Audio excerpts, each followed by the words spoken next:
Some scary moments for dozens of young children and adults, many of them falling ill at a daycare exposed to carbon monoxide. Deborah Tuff, live outside Children's Healthcare of Atlanta at Scottish Rite, where some of the children were taken. Deb, what's the latest? Sheba, Atlanta Fire says it happened around 3 yesterday afternoon, just a few hours before Gates Children and Adolescent Child Care was set to close for the day. Here's what we know so far. 16 kids, 3 adults exposed to carbon monoxide levels.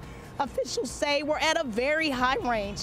The cause, firefighters believe, probably a leaking furnace. It's not known how long the kids and staff at the daycare were exposed, but officials say one child did suffer a seizure. Now, we've confirmed the daycare is closed today.